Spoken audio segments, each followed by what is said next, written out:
just wanted to make a quick video to try to help you improve your final project. I'm actually going to start back again with creating the vector of your photograph of your subject first. And I'm going to start in Photoshop, which I have open. And in Photoshop, I want to get the best possible contrast that I can get out of this photo. So I've just opened the file that you actually attached to the last time that you did this again. And I'm going to start from scratch with it.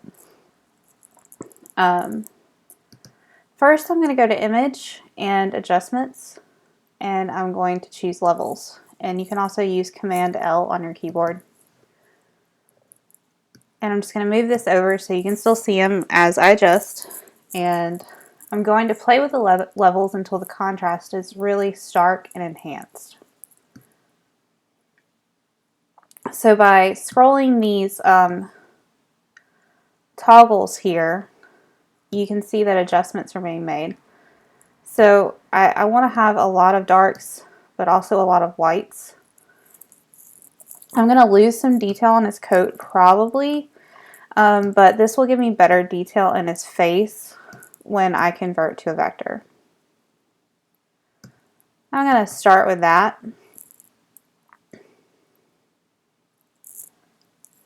And then I am going to see if I can make some further changes with my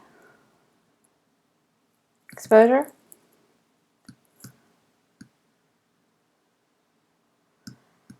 And I'm just going to adjust these until I start to see even more definition in his features.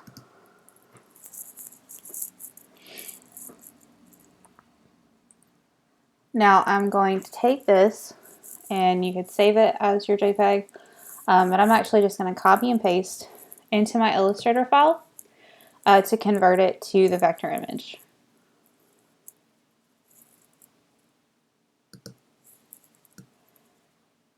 And then I am going to perform the image trace. Now I haven't set it on the 3-color option, and that's what I'm going to do over here under the presets.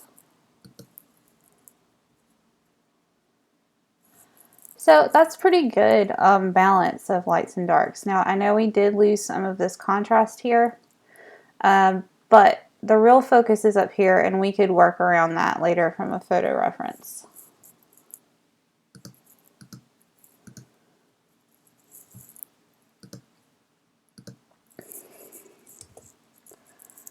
So I'm going to expand that, and then I'm going to take this vector object over to my final project document, and that document is supposed to be 11 by 17 inches. And I'm just going to paste that into here, and I'm going to adjust it to fill the size.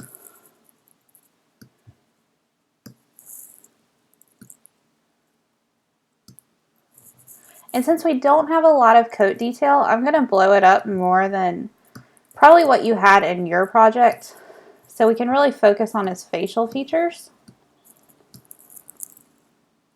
And I'm also going to turn the opacity down, because this is just going to be a guide for us as we set the type on top of it, and we're going to turn it off later.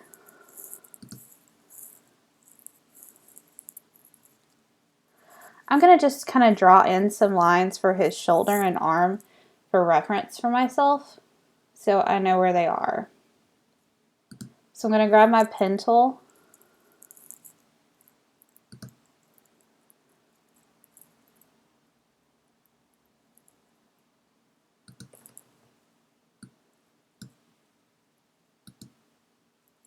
so I need to turn this on black and white so you can see it.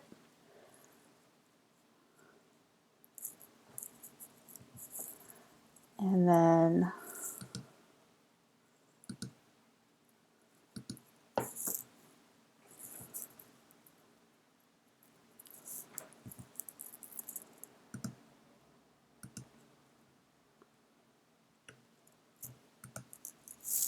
this isn't perfect, this is just an example.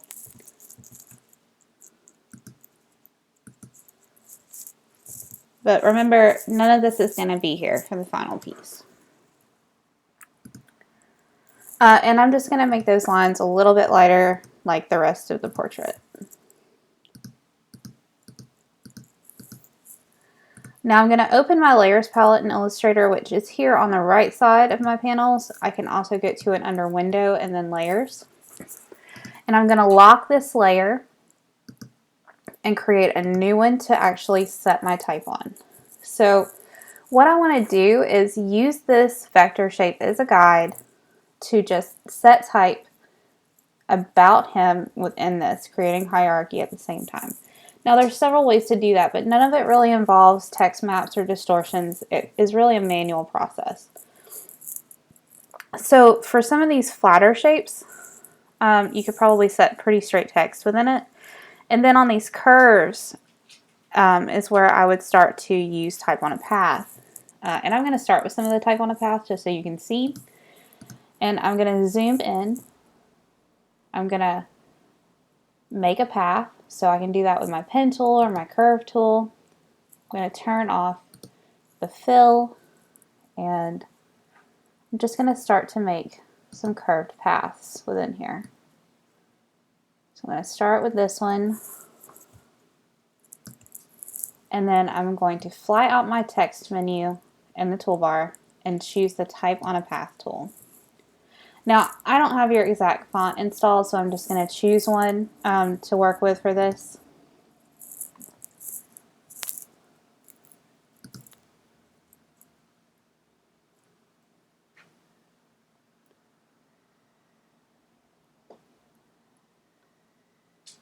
Well, let's go with Futura. And I'm just going to put some example text in. So test, test, test, test. And I'm going to make it a little smaller.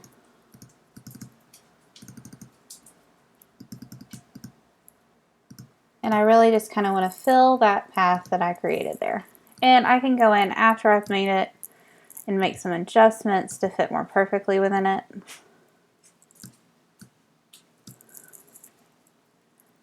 And I'm going to continue with that curve, stacking them in here to create the darkest parts of the value here. So there's another path. I'm going to go back and get my type on a path tool. And this would be the text you actually want to include here.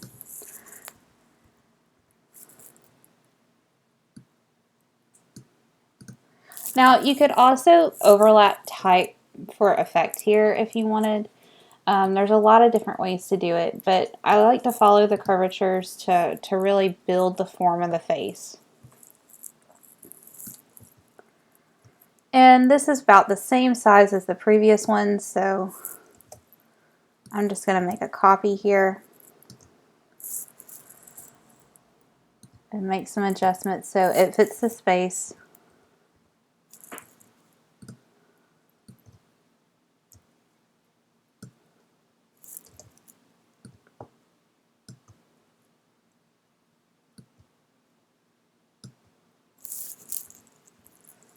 Again, there's multiple ways to do this, but I really just find the most successful ones are manually done in Illustrator with using a vector shape as a guide.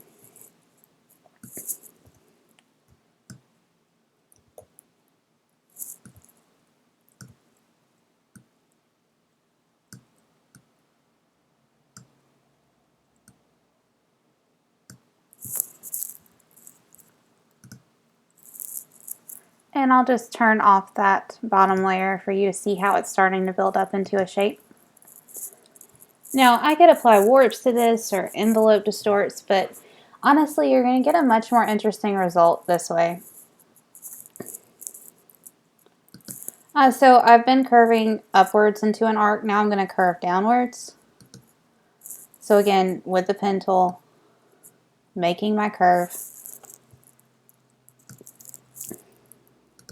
Type on a path.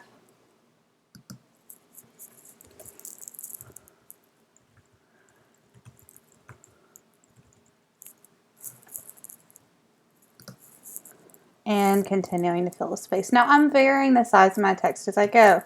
Now on the lines where it's bigger, that's where you want to have some of the more important identifying words in your design. that creates hierarchy within it.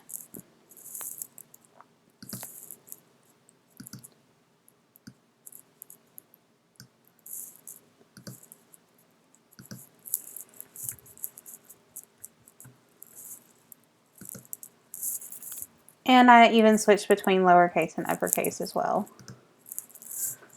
And I'll just turn that off, and you can see how it's starting to build that. Now, for some of this background here, I think that I could probably safely use blocks of text. Now I'm going to make a text box here. I have to switch back to my type tool. And I'm going to see how well this works. Now that's filled with filler text, but I'm just going to manually put it in because I want to adjust it to these lines. So I'm going to open my type palette and then click character. And I can show my options through the drop down menu. And I'm going to choose the all caps option. That way I don't have to keep holding down my caps lock key. And I think I'm going to go up to about 8 points here and change the color of my text from fully black to a lighter gray, because I want to start creating the value and the depth based on the vector shapes. So I was using 100% black. I'm probably going to go down to about 60% black now. And I'm going to start typing in here to follow the shape.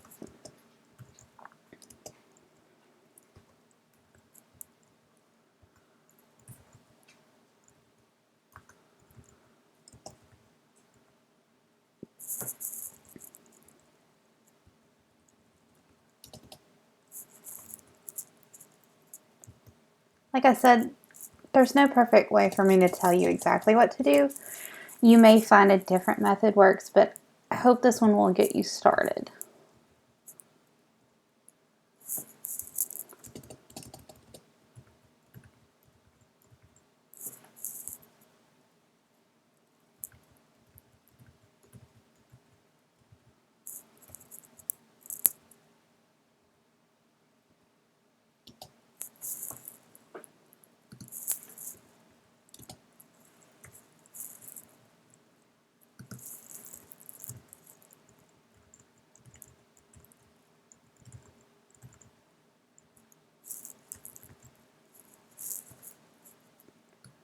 And since I'm just typing this over and over again for a bit, I'm just going to copy and paste until I get to the end. And you may have to have multiple text boxes here.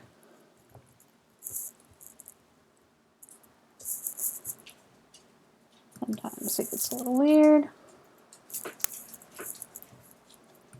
And you would be typing in the actual words that you want to have here.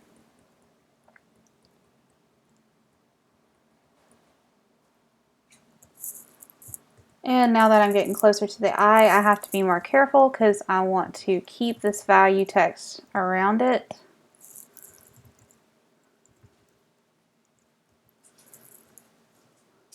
Now I'm going to turn that off again so we can see what it's starting to look like. And you can tell that there's a little difference there. I actually think maybe I want to take it down to a lighter shade of gray so there's more value difference. And I'm going to fit that in there.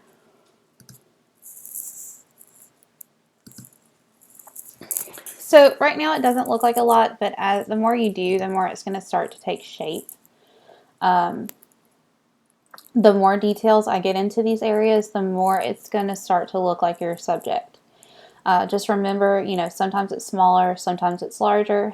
Within these big areas, you can even go smaller with the text so it just looks like a flat color, even though it's actually type. You can adjust the leading, the space between the lines so that it's tighter together. Because this dark value here, this isn't as important, not dark, but the middle gray.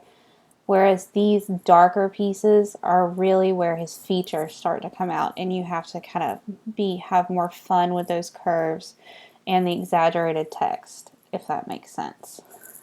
So I hope this video helps you get on track. And then after watching it, if you have additional questions when you're trying something, I'm happy to help. Again, sometimes it's hard for me to see things unless it's sent directly through email.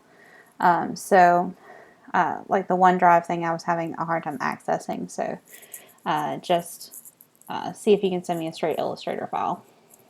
All right, well, hope it helps. Thanks.